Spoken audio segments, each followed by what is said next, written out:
आज हम पढ़ने वाले हैं घर्षण के कारण। अध्याय 6 है, क्लास 8 का जो साइंस है यानी विज्ञान है, उसका जो 6वां अध्याय है वह हम इस वीडियो में पढ़ेंगे विस्तार पूर्वक से। घर्षण के कारण और इनके जो इस चैप्टर के जो है क्वेश्चन आंसर है उसे हम पढ़ेंगे। क्वेश्चन का उत्तर हम इस वीडियो में बताएंगे।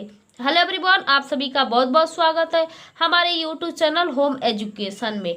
तो डियर स्टूडेंट, आज हम जो है अध्याय 6 पढ़ेंगे घर्षण के कारण। तो इस चैप्टर में हम पढ़ेंगे घर्षण के लाभ, घर्षण के हानि।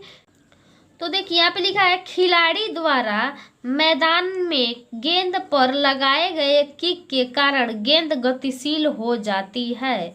आप लोग जो ये है पढ़ लीजिएगा और इसमें जो है मेन जो तथ्य है, टॉपिक है, इसे हम इस वीडियो में बता देते हैं और उसके बाद से हम चलते हैं उसके क्वेश्चन आंसर की तरफ। तो सबसे पहले हम जान लेते हैं घर्षण बल, यानी घर्षण बल किसे कहते हैं। तो घर्षण बल कहते हैं दो सतहों के बीच गति के विपरीत दिशा में लगने वाले बल को क्या कहते हैं? घर्षण बल कहते हैं। घर्षण के दो प्रकार होते हैं, स्थैतिक घर्षण एवं सर्पी घर्षण। तो इसे आप पढ़ लीजिएगा आप लोग। उसके बाद से देखिए, घर्षण हानिकारक परंतु अनिवार्य। देखिए यहाँ पे लिखा है घर्षण हानिकारक भी है लेकिन अनिवार्य भी है, ठीक है। तो आप ये पढ़ लीजिएगा। उसके बाद से यहाँ पे लाभ के बारे में दिया है, घर्षण के लाभ दिया है। यहाँ पे दिया है तरल घर्षण। उसके बाद से जो है अब हम चलते हैं अभ्यास की तरफ, ठीक है। इसका जो है अभ्यास है वह हम इस वीडियो में देख लेते हैं। तो देखिए पहला कर है, कौन सा बल गतिशील गेंद की गति को मंद कर देता है? तो इसका हो जाएगा घर्षण बल, ठीक है। यहाँ पे लिख देते हैं घर्षण बल, ठीक है, घर्षण बल हो जाएगा। उसके बाद से आगे देखते हैं, दूसरा कह रहा है घर्षण बल क्या है? तो इसका जो है डिफिनीशन हम यहाँ पे लिख देते हैं। तो देखिए दूसरा का जो आंसर हो जाएगा, दो सतहों के बीच गति के विपरीत दिशा में लगने वाले बल घर्षण बल कहलाते हैं। अब तीसरा जो क्वेश्चन है देख लेते हैं। तीसरा क्वेश्चन कर रहा है, स्थैतिक घर्षण एवं सर्पी घर्षण में अंतर बताएं। आपको क्या करना है? अंतर बताना है। तो देखिए यहाँ पे हमने लिख दिया है, तीसरा का जो है आंसर हो जाएगा, किसी स्थिर वस्तु को गति में लाने के लिए सतह द्वारा विपरीत दिशा में जिस घर्षण बल का प्रयोग किया जाता है उसे स्थैतिक घर्षण कहलाता है। अब देख लेते हैं सर्पी घर्षण। जब वस्तु किसी सतह पर गति आरंभ कर देती है तो उस समय दोनों सतहों के बीच लगने वाला घर्षण बल सर्पी घर्षण बल कहलाता है। यह स्थैतिक घर्षण बल की अपेक्षा कम होता है। अब हम देख लेते हैं जो चौथा कह रहा है, घर्षण बल की दिशा क्या होती है? तो घर्षण बल की दिशा जो होती है गति के विपरीत होती है। यहाँ पे लिख देते हैं गति के विपरीत, यानी उल्टा होता है, विपरीत, ठीक है। उसके बाद से जो है 5 नंबर देख लेते हैं, जब गेंद को समान वेग में फेंकेंगे तो गेंद क्यों? पहला है पक्की समतल सतह पर लंबी दूरी तय करती है। तो इसका जो है आंसर आप लोग देख लीजिए। 5वां का अ हो जाएगा, क्योंकि पक्की समतल चिकनी होती है जिससे घर्षण बल कम लगता है और गेंद लंबी दूरी तय करती है। उसके बाद से देख लीजिए, ब में कह रहा है, कच्ची सड़क पर कम दूरी तय करती है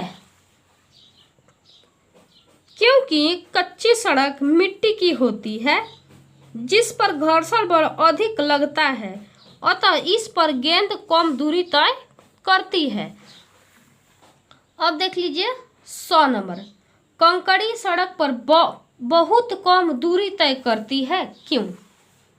तो यहाँ पे हम इसका आंसर दे देंगे। देखिए यहाँ पे, क्योंकि कंकड़ी सड़क काफी खुरदुरा होता है, जिस पर घर्षण बल बहुत ही अधिक कार्य करता है, जिससे गेंद बहुत कम दूरी तय करती है। अब देखिए जो 6 नंबर का रहा है क्वेश्चन,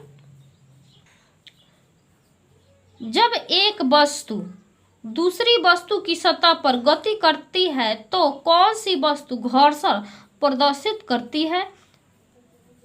निचली वस्तु की सतह, ऊपरी गतिशील वस्तु की सतह, दोनों वस्तु की सतह। तो यहाँ हो जाएगा दोनों वस्तु की सतह।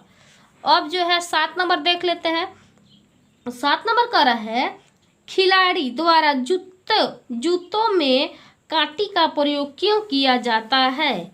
तो देखिए यहाँ पे हो जाएगा 7 नंबर, खिलाड़ी द्वारा जूतों में कांटी का प्रयोग घर्षण बल को बढ़ाने के लिए किया जाता है, जिससे उनका पैर फिसलता नहीं है।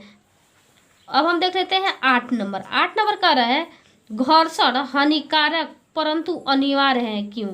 घर्षण हानिकारक भी है लेकिन जरूरी भी है।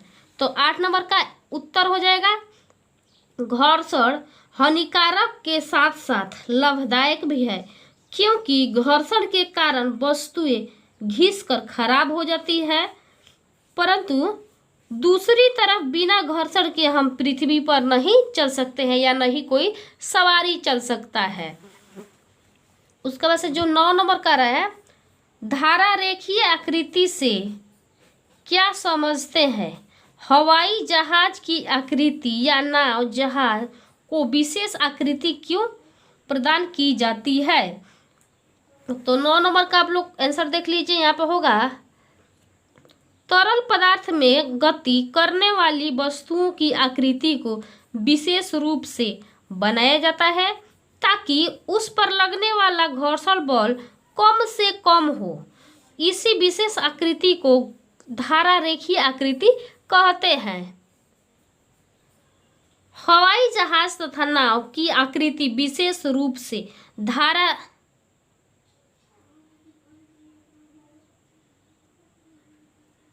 हवाई जहाज तथा नाव की आकृति विशेष रूप से धारा रेखीय रूप में बनाया जाता है ताकि उस पर लगने वाला घर्षण कम से कम हो और वह आसानी से हवा तथा पानी में तैर सके या गति कर सके। तो देखिए 10 नंबर का रहा है, खाली स्थानों को भरिए। खाली स्थान को क्या करना है? भरना है। आपको ये जो खाली स्थान है उसे भरना है। और में कह रहा है, घर्षण वह बल है जो गति का डैश डैश करता है। तो यहाँ पे लिख देंगे विरोध। क्या करता है? विरोध करता है, विरोध। ठीक है। ब में कह रहा है, चिकनी सतह की अपेक्षा रुखड़ी सतह डैश डैश घर्षण उत्पन्न करती है। तो हो जाएगा अधिक। ठीक है, अधिक। स में है, कैरम बोर्ड पर पाउडर के प्रयोग से घर्षण डैश डैश हो जाता है। तो क्या होता है? कम हो जाता है।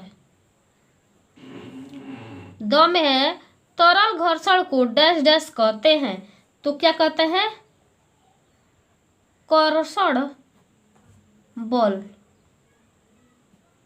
कर्षण बल कहते हैं। ठीक है।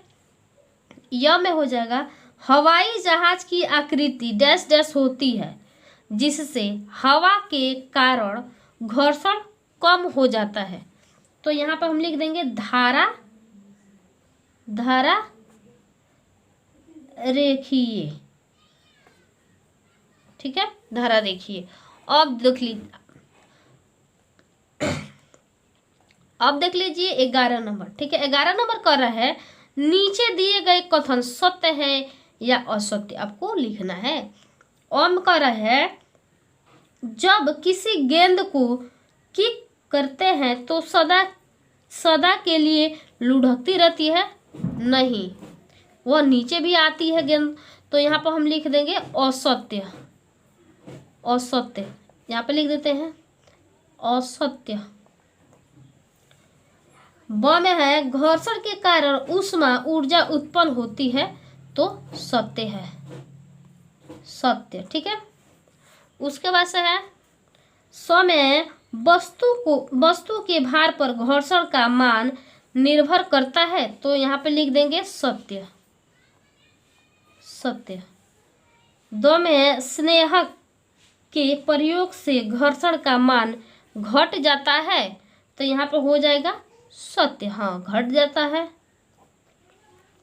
तो ये रहा जो 6वां अध्याय है, क्लास 8 का जो 6वां अध्याय है घर्षण के कारण, तो वो जो है कंप्लीट हो गया है।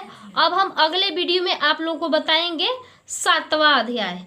तो 7वां अध्याय क्या है आप लोग इसी वीडियो में देख लीजिए।